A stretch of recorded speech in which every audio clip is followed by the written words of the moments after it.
എന്തൊക്കെയൊക്കെ പോയി ഒരു കറണ്ടൊക്കെ അടിച്ച്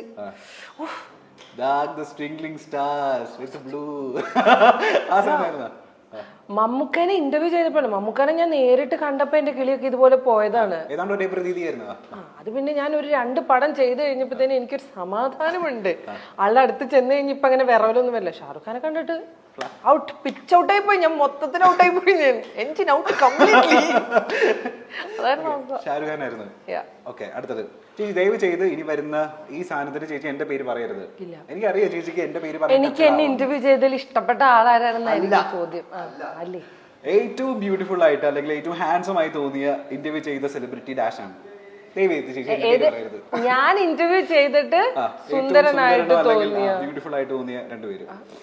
ഒബ്വിയസ്ലി ഇറ്റ് ഷാറുഖ് ഖാൻ. ഞാൻ അങ്ങനെ ഒരുപാട് ആക്ടേഴ്സിനെ ഇന്റർവ്യൂ ചെയ്തിട്ടില്ല. ഇന്റർവ്യൂ ചെയ്തത് പരിചയപ്പെട്ടത് പറയാം. അങ്ങനെയാണ് മമ്മൂക്ക. എന്ത് സുന്ദരനാണെന്നറിയാമോ? സിനിമയിൽ കാണുന്ന പോലെയല്ല, നേരിട്ട് കാണാൻ ഞാൻ കണ്ടിട്ടുണ്ട്. റൊഷാക്ക് മൂവിയുടെ ഭാഗമായിട്ട് നമ്മൾ ഇന്റർവ്യൂ ചെയ്തിരുന്നേ. എനിക്ക് ക്വസ്റ്റ്യൻ ചോദിക്കാൻ പറ്റണ്ടേ, പുള്ളിയുടെ ആ ഒരു ഓറയിൽ നമ്മളിങ്ങനെ നോക്കിയിരിക്കും. മമ്മൂക്കന് വേണമെങ്കിൽ നമുക്കൊരു 1 മണിക്കൂർ ഉള്ളിൽ വെറുതെ പ്രൈസ് ചെയ്തോണ്ടിരിക്കാം. ഇന്ന് സുന്ദരനാണ്.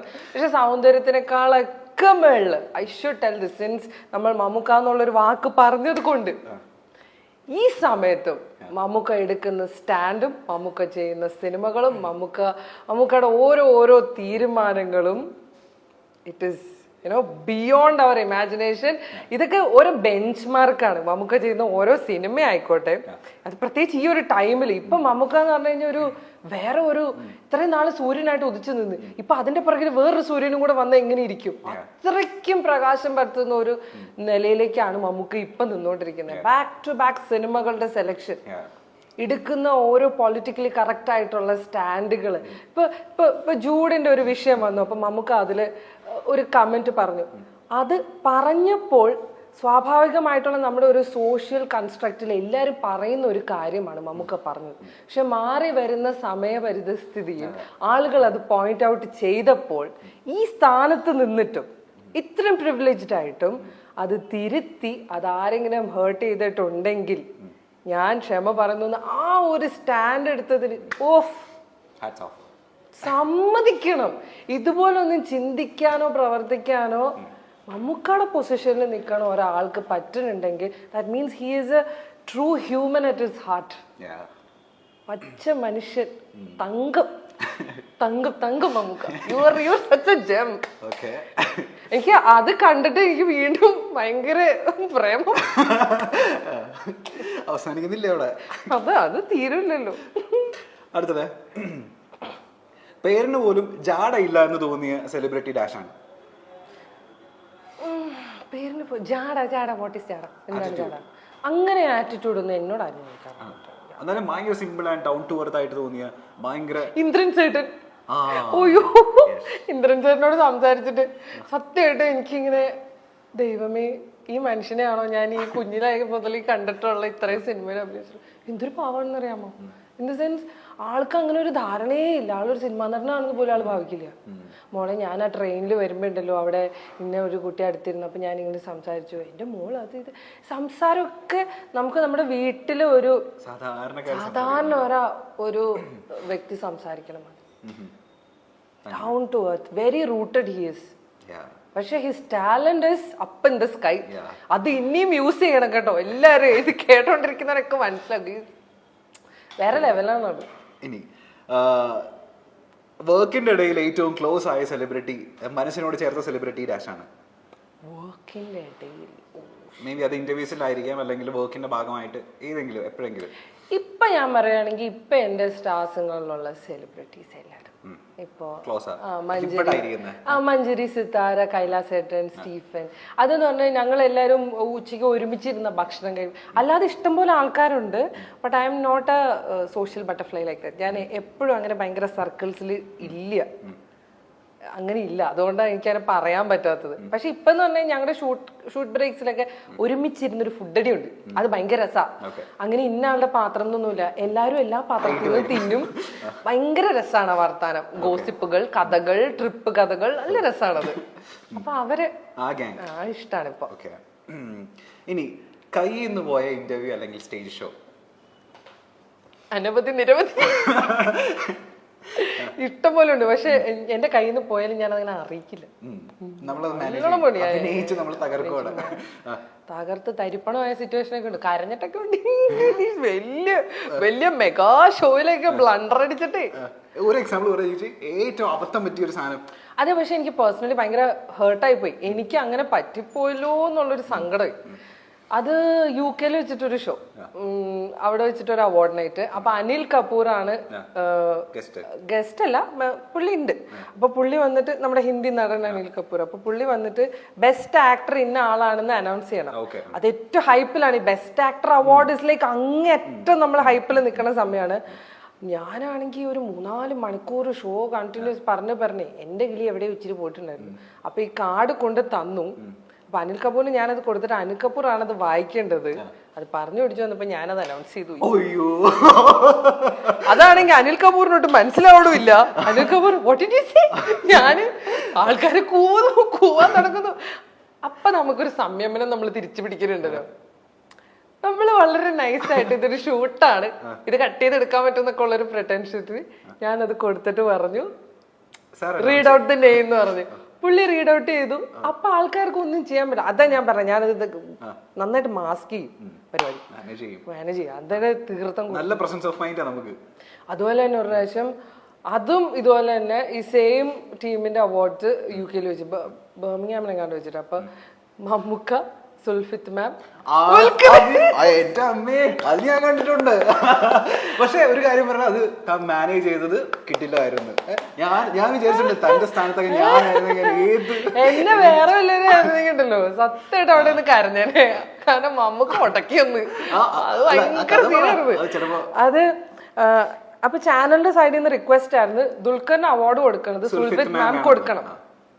അത് അവരോട് പറഞ്ഞിട്ടും ഇല്ല. മാം അങ്ങനെ സ്റ്റേജിൽ അങ്ങനെ വരുന്നത് വളരെ റെയർ ആയിട്ടാ.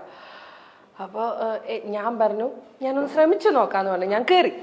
ഞാൻ കേറിയിട്ട് ഞാൻ അനൗൺസ് ചെയ്തു ഈ അവാർഡ് കൊടുക്കാൻ വേണ്ടി സുൽഫിത്ത് മാം വരണം എന്നുള്ളത്. നമുക്ക് എടുത്ത വഴിക്ക് താഴെ നിന്നിട്ട് പുള്ളി ഓൺ ക്യാമറ തന്നെ പറഞ്ഞു പറ്റൂല.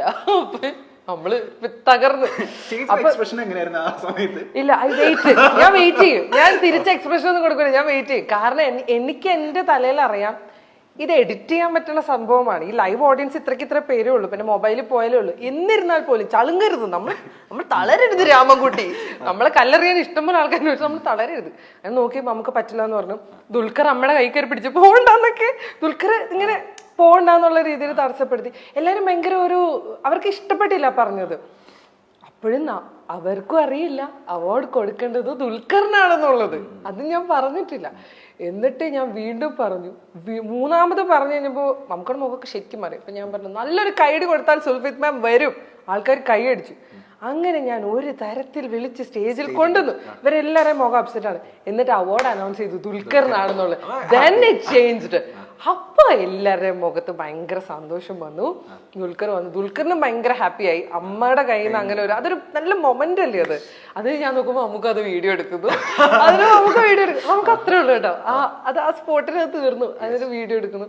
അതൊക്കെ കഴിഞ്ഞിട്ട് ഈ പറയുന്ന മാതിരി അന്ന് ലേറ്റ് ഒരു ഡിന്നറിന് മാമിന്റെ അടുത്ത് സംസാരിച്ചു. ഞാൻ ചെന്ന് സോറി പറയാൻ ചെന്നപ്പോൾ മാം പറഞ്ഞു മോളെ എനിക്ക് അങ്ങനെ ഇച്ചിരി ടെൻഷനൊക്കെ വരും, അതുകൊണ്ടാണ്. പക്ഷെ നല്ലതായിരുന്നു, സന്തോഷം. അയ്യോ ഇതുപോലത്തൊക്കെ ഒരുപാടുണ്ട്. ഇപ്പൊ നമ്മൾ എല്ലാവരും അറിയപ്പെടുന്നത് ജുവൽ മേരി എന്നാണ്. പക്ഷെ പണ്ടത്തെ ഒരാളുണ്ട് മേരി ജുവൽ, അതാണ് ശരിക്കും പേര്, സ്കൂളിന്റെ പേര്. സ്കൂളിൽ അന്ന് അറിയപ്പെട്ടിരുന്നത് മഹാ തല്ലിപ്പൊളിയായിട്ടുള്ള മഹാകുരുത്തങ്കേടായിട്ടുള്ള ഒരു കുട്ടിയാണെന്നാണ്. ഓർമ്മയുണ്ട് അന്ത ബാല്യകാലം? ഓഫ് കോഴ്സ് എനിക്ക് അതേ ഓർമ്മയുള്ളൂ. മറക്കാൻ പറ്റാത്ത, അതായത് നമ്മള് ലൈഫിലെ ഏറ്റവും കുരുത്തക്കേട് ചെയ്ത മരണം വരെ മറക്കാത്ത ഒരു ഇൻസിഡന്റ് പറഞ്ഞ എന്തായിരിക്കും? ഇതൊക്കെ എല്ലാ ദിവസവും ചെയ്യണല്ലേ, ഇങ്ങനെ ഇന്നതൊന്നും ഇല്ല. ഐ വാസ് എ ഗജ പോക്കിരി. അന്ന് പറഞ്ഞു കഴിഞ്ഞാൽ ഇപ്പൊ എന്താ പറയാ, ഫോർ എക്സാമ്പിൾ പറയുകയാണെങ്കിൽ എനിക്ക് ക്ലാസ്സിലൊന്നും ഇരിക്കാൻ ഇഷ്ടമല്ല. അപ്പൊ നമ്മൾ മനപ്പൂർവ്വം അലമ്പുണ്ടാക്കിയിട്ട് അവരെ ഇറക്കി വിടും. ആദ്യം വരാന്തയിൽ മുട്ടുത്തും, അത് കഴിയുമ്പോൾ അവിടെ എണീപ്പിച്ചു കൊടുത്തു, പിന്നെ കൈ ഒക്കി പിടിച്ചു കൊടുത്തു. അപ്പൊ നേരെ താഴെ പ്രിൻസിപ്പളിന്റെ ഓഫീസ്. ഔട്ട്സ്റ്റാൻഡിംഗ് പെർഫോമർ, തീരെ അവാർഡാണ്. അവര് കുറെ നേരം കണ്ട് അവർക്ക് ബോറടിക്കുമ്പോൾ പിടിച്ച് അവിടെ പിടിച്ചു നിർത്തും, പ്രിൻസിപ്പളിന്റെ വാദിക്ക് നിർത്തും. നമുക്കൊരു നാണവമാനം ഇല്ലായിരുന്നു ആ സമയത്ത്. ഒന്നുമില്ല, ക്ലാസ് ബോറാണ്. ഒരു റബ്ബർ എടുക്കാൻ ഫ്രണ്ടിൽ ഇരിക്കുന്നവനായിട്ട് കീച്ച. അപ്പൊ അവൻ തിരിയും. അപ്പൊ ടീച്ചർ നോക്കുമ്പോ ഒരു അലമ്പ്, സ്റ്റാൻഡപ്പ് മേരിജുവൽ സ്റ്റാൻഡപ്പ്, ആ ബെഞ്ചിൽ ഇരിക്കുന്ന മൊട്ട അവന്മാര് എഴുന്നേറ്റോ പൊക്കോ. അന്ന് എന്ന് പറഞ്ഞു കഴിഞ്ഞാൽ ഞാനും കുറെ അലമ്പ് ബോയ്സും അങ്ങനെയാണ്. ഞങ്ങള് ബെഞ്ചിൽ ക്ലാസ്സിൽ എഴുന്നേപ്പിച്ച് നിർത്തിയിട്ടുണ്ട്. ക്ലാസ് നടക്കുമ്പോ നമ്മൾ എഴുന്നേറ്റ് കൈയൊക്കെ പൊക്കി പിടിച്ച് നിന്നിട്ടുണ്ട് ക്ലാസ്. ആമ്പിള്ളേരൊക്കെ കയറുമ്പോ നെഞ്ചത്തിരിക്കുവായിരുന്ന ആമ്പിള്ളേരൊക്കെ കയറിയിട്ടേ നമ്മൾ ഇടിക്കുവായിരുന്ന. പിന്നെ ഞാൻ നല്ല അലമ്പായിരുന്നു. അവന്മാരെ എന്നെ ഇടിക്കുമായിരുന്നു. അവരെ സംബന്ധിച്ചിടത്തോളം എന്നെ അങ്ങനെ ഒരു പെൺകുട്ടി എന്നുള്ള രീതിയിൽ അവരാരും കൂട്ടിയിട്ടില്ല സത്യം പറഞ്ഞ. അളിയൻ ബന്ധങ്ങൾ അല്ല അലമ്പായിരുന്നു. സസ്പെൻഷൻ ആയിട്ട് കിട്ടേണ്ടി വന്നില്ല. ഞാൻ സ്കൂൾ മാറുമല്ലോ കുറച്ച് കഴിയുമ്പോ. അപ്പൊ ചുരുക്കി പറഞ്ഞ ഈ +2 വരെ നമ്മൾ എത്ര സ്കൂള് മാറിയിട്ടുണ്ട്? 5. സീരിയസ്ലി മാൻ, ഞാൻ ആമ്പിള്ളേരുടെ ഒക്കെ കാര്യത്തിൽ ഇങ്ങനെ കേട്ടിട്ടുണ്ട്. First time. ഇത് അലമ്പ് മാത്രമല്ല, കുറച്ച് ഭയങ്കര ഇമോഷണൽ ട്രോമയൊക്കെ അടിക്കും, പ്രേമൊക്കെ പൊട്ടും. ഞാൻ പിന്നെ ഓരോ സ്കൂളിൽ നിന്ന് ഇറങ്ങി അടുത്ത സ്കൂളിൽ പോയി. അതിനെ നന്നാക്കാൻ വേണ്ടി ഒരു സമയത്ത് കൊണ്ട് ഗേൾസ് സ്കൂളിൽ ഇട്ട്.